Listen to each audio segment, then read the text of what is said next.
Let me ask you a question. Do you think PSG is a good club? If you said yes, then you probably did it with a very monotone voice.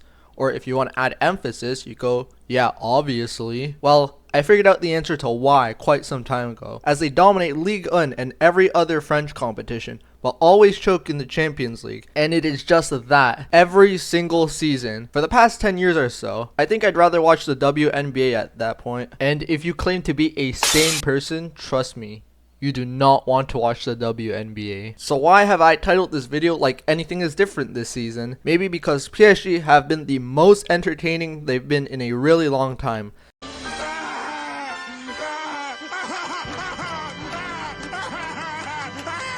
Like the entirety of Europe is shaking in their boots. It comes down to a variety of factors really. What is going on, guys, and welcome back to the channel. And there is absolutely no way we can't talk about PSG's form this season, but what exactly are they capable of? Like, subscribe, and comment below your thoughts on PSG, whether you love them, you hate them, really anything to your heart's content.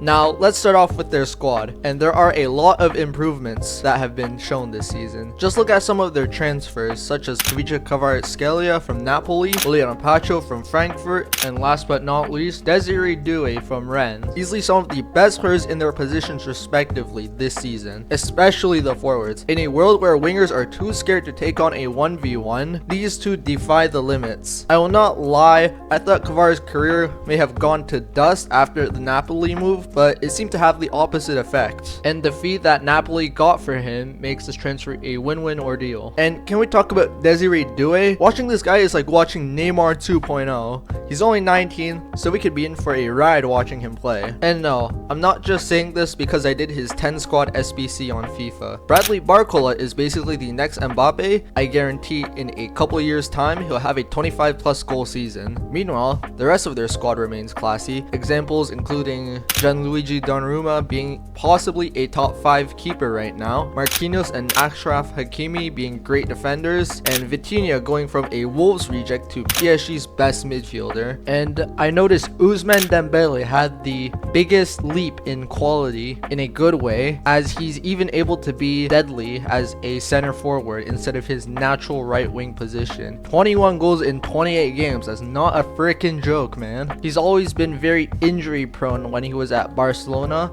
but now with the season he's having, all of those claims have just blown away into the wind.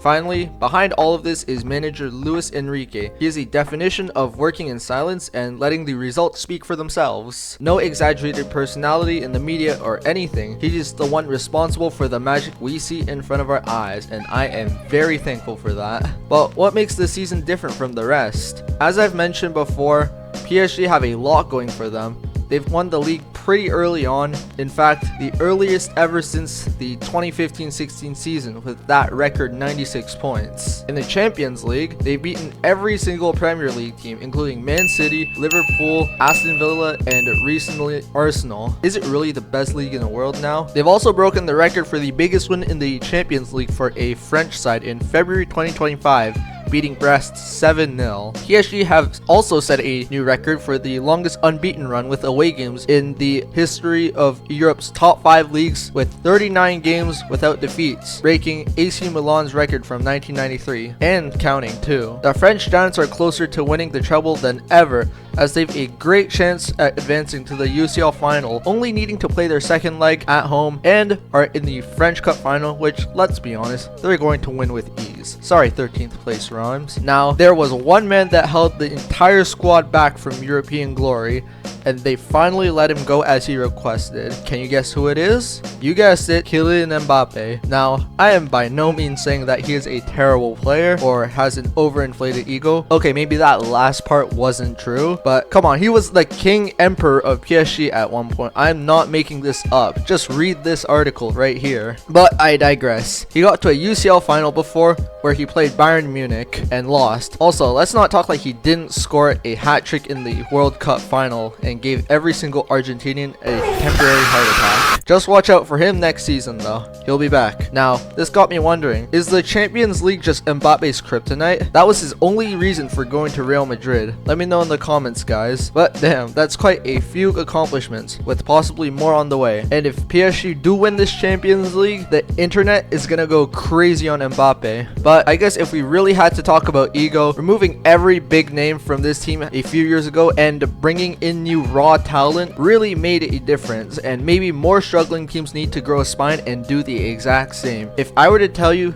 that mixing Neymar, Lionel Messi, Kylian Mbappe, and Sergio Ramos together would age like milk, y'all would laugh at me, because that right there was a Champions League contending team on paper. They still won trophies, but let's face it, after they've been found out as a paper tiger in every other competition that's not French, no big team would take them seriously. So maybe, just maybe, all of that oil money investment has paid off and they can win the Champions League and rewrite their history. Overall, PSG have done a lot of right, and all the other teams can do is admire it. Anyways, that is gonna be it for today. Hopefully y'all enjoyed. If you did, make sure you hit that like button and subscribe. Also follow my TikTok. I'll put the link in the description. I really need to expand my network. I think that's how you say it. 200 subscribers is the next goal, and we are 40% there from 100. So share this video with anybody that may be interested in this type of content. I'd really appreciate that. Comment Paris if you made it this far into the video,